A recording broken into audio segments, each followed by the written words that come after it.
He calmly ordered breakfast, just hours after admitting his wife was dead. No panic, no grief, no shock, and within minutes detectives stopped seeing him as a grieving husband and started seeing him as a killer, because when emotion disappears during a crisis, investigators don't see strength.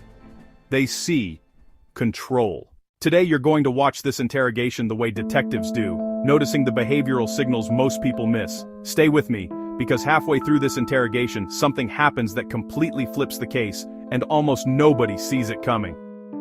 Let's start with the moment that made detectives lean forward in their chairs. Most people think killers look angry, panicked, unstable. But detectives will tell you something surprising. The people who scare them most are calm. When Joseph Ferazzo walked into that interrogation room, officers weren't dealing with a screaming suspect. They were facing a man who looked like he had just come in to renew his driver's license. He joked, made small talk, discussed food, even chatted casually about COVID. No trembling hands, no watery eyes, no urgency. Imagine your spouse has just died violently. Your world is collapsing. Most people would be dissociating, hyperventilating, begging for answers. Joseph, he was worried about carbs. And right there, detectives took notice. Because investigators aren't just listening to words, they're watching baseline in versus deviation. When tragedy hits, emotion spikes. When emotion is missing, something is being managed. Think of it like a heart monitor. If someone flatlines emotionally during a crisis, alarms go off. But here's what detectives did next that most people never expect. They didn't confront him. They leaned in. Great interrogations rarely look aggressive. In fact, the best ones feel almost friendly. Are you cold? Want a sandwich? Need a blanket? It sounds absurd. Why comfort a homicide suspect? Because comfort lowers defenses. When someone treats you like a friend, your brain stops preparing for battle. And that's when people start talking, explaining, correcting, rambling. Joseph leaned into it immediately, and detectives recognized something critical. He craved validation. Every polite laugh, every nod, pulled him deeper into a false sense of safety. Remember this, interrogation isn't a hammer, it's gravity. Detectives don't force confessions. They create an environment where the truth falls out naturally. And then, almost casually, it happened. When asked what occurred that weekend, Joseph said, "She went completely berserk, and I shot her."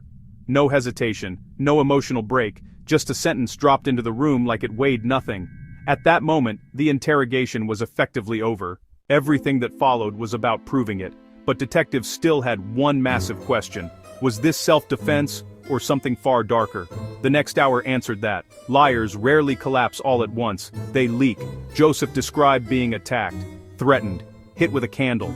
He painted himself as the trapped husband, the victim, the survivor. But experienced investigators listen for something very specific. Unnecessary detail, paired with missing emotion. For example, he could vividly describe the lighting inside the camper, yet struggled to recall critical moments after the shooting. Convenient memory is one of deception's favorite tools. Then detectives asked a simple question. "Where is Emily?" His answer froze the room. "In the bathroom." Followed by a clarification investigators never forget. He had dismembered her body with a saw and placed the pieces into bags, yet somehow, he claimed he didn't remember doing it.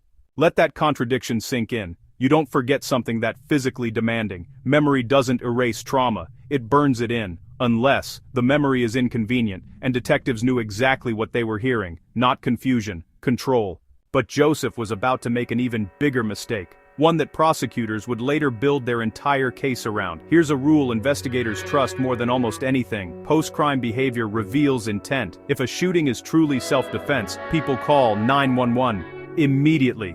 Joseph didn't.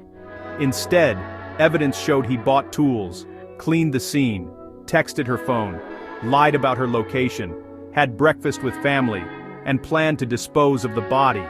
Those are not panic decisions. Those are logistical decisions.